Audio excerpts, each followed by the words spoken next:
आज हम सीखेंगे कैलेंडर के बारे में। कैलेंडर हमें बताता है कि आज कौन सा दिन है, कौन सा महीना है और कौन सा तारीख है। ये हमें दिन, हफ्ते और महीने को ऑर्गेनाइज करने में मदद करता है। हम ये भी सीखेंगे कि एक हफ्ते में कितने दिन होते हैं और एक साल में कितने महीने। जो कैलेंडर हमें दिनों, हफ्तों और महीनों को समझने में मदद करता है। इससे हम अपनी एक्टिविटीज प्लान कर सकते हैं और याद रख सकते हैं कि कौन से दिन क्या है। एक हफ्ते में 7 दिन होते हैं और एक साल में 12 महीने। है ना मजेदार? ये बच्चों के लिए एक वीकली एक्टिविटी प्लानर चैलेंज है। इसमें आपको हफ्ते के अलग अलग दिनों में करने वाली एक्टिविटीज प्लान करनी है। आप ऊपर दी गई एक्टिविटीज जैसे कि school, sports, art class, reading, music, swimming और फन टाइम को हफ्ते के दिनों में अरेंज कर सकते हैं। आपको हर दिन के लिए एक एक्टिविटी चुननी है और साथ में एक रेस्ट डे भी होगा।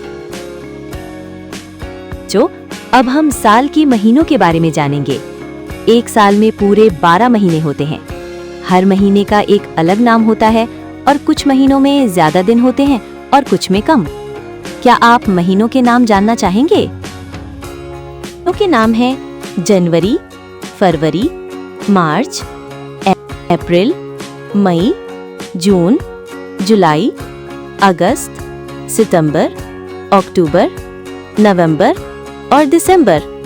ये पूरे 12 महीने होते हैं एक साल में।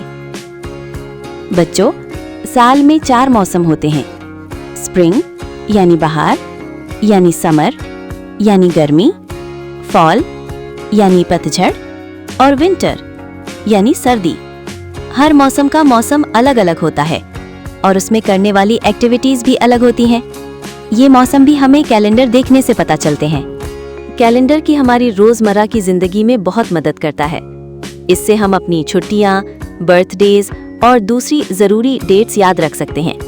हम अपने स्कूल के इवेंट्स, होमवर्क और खेलने के प्लान्स को ऑर्गेनाइज कर सकते हैं। ये हमें टाइम मैनेज करने में हेल्प करता है। तो बच्चों, कैलेंडर हमें ये भी बताता है कि साल के कौन से महीनों में कौन सा मौसम होता है। इससे हम जान सकते हैं कि कब गर्मियां हैं, कब सर्दियां हैं और कब बहार या पतझड़ है। ये हमें मुख्तलिफ मौसमों में कैलेंडर के लिए तैयार रहने में मदद करता है। इस तरह कैलेंडर हमारी लाइफ को आसान बनाता है।